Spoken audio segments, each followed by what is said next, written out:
E para quem gosta de baixaria, a treta entre a família Bolsonaro e o candidato a prefeito da capital paulista, Pablo Marçal, é um prato cheio.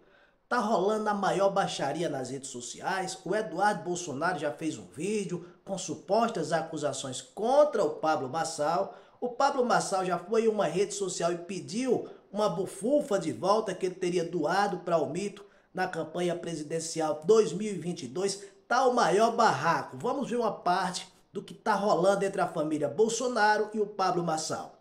Pessoal, acabei de ver aqui que o Pablo Marçal cancelou em cima da hora a entrevista com o Paulo Figueiredo, né, depois de ter feito toda a publicidade, todo o marketing, em cima da hora colocou uma condição que o Paulo Figueiredo não aceitou, né, que era não falar sobre determinado assunto, e aí foi usado como subterfúgio para não fazer a entrevista. Bem, se você for aplicar o velho ditado, né, quem com ferro fere, com ferro será ferido, é para todo mundo chamar o Pablo Marçal de arregão, porque foi isso que ele falou quando os outros se furtaram aí para o debate com ele. Mas eu não vou nessa linha daí não, tá?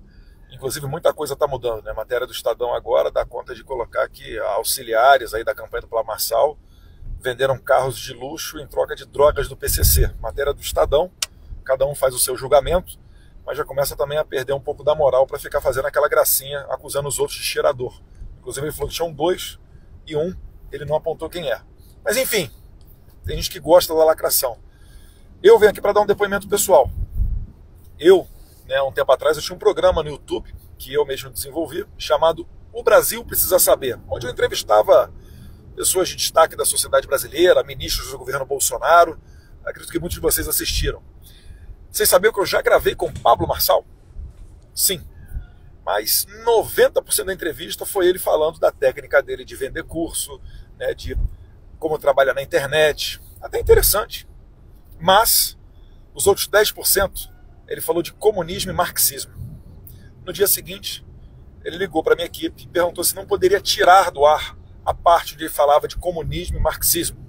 Eu falei, olha, não vou publicar alguma coisa que ele não queira, mas se for para usar o meu YouTube, né, de um político, onde a gente trata de pautas de interesse nacional para os meus representados. Se você tirar a única coisa do bate-papo que realmente interessava, que era essa questão do marxismo e comunismo, eu não coloquei no ar a entrevista.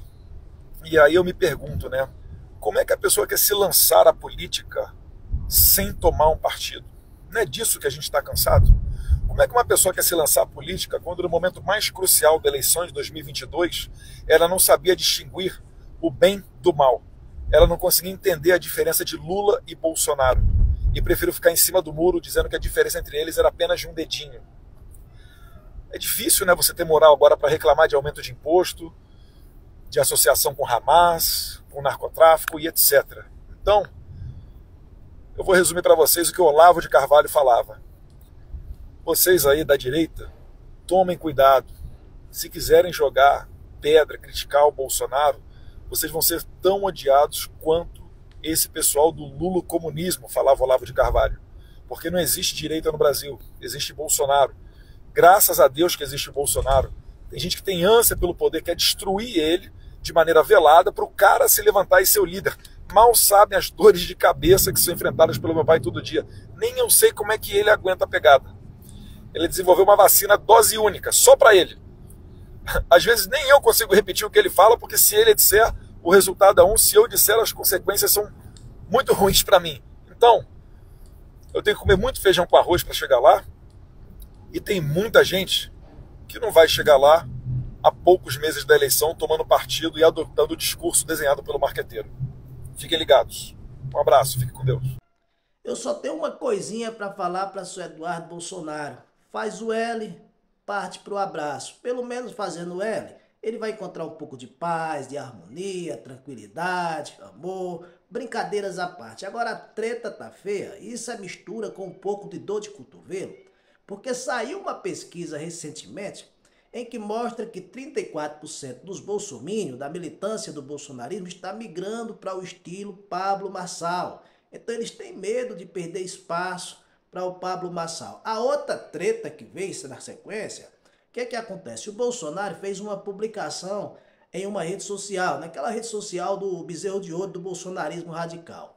E lá, O Pablo Marçal respondeu o comentário, fez um comentário lá falando o seguinte: sentirão saudade de nós. O Bolsonaro ignorou, colocou de nós e interrogou. Para que o Bolsonaro fez isso? O Pablo Marçal partiu para cima e falou: olha, se não existe nós, então devolva aqueles 100 mil reais que eu doei para a sua campanha presidencial lá em 2022. É aquele ditado: quem tem rabo de palha não pode encostar no fogo, que você já sabe o que acontece, né?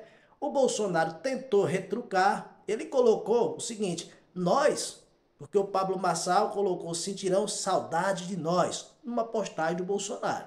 Aí o Bolsonaro colocou nós, interrogou. Aí o Pablo Marçal falou: ah, é assim, é? Então vamos aqui, deixa eu botar aqui a público o que tem entre nós. Falou: já que não existe nós, então Vossa Senhoria devolva aqueles 100 mil reais que eu doei para sua campanha lá em 2022. E a treta tá bonita, gente. E essa história aí do Eduardo Bolsonaro querendo ligar integrantes, pessoas ligadas ao Pablo Marçal com o crime organizado. Olha, é aquele ditado: o mal se destrói por si próprio. E entre a briga da família Bolsonaro e o Pablo Marçal, apesar de gostar de paz, eu vou torcer pela briga. Eles que se entendam.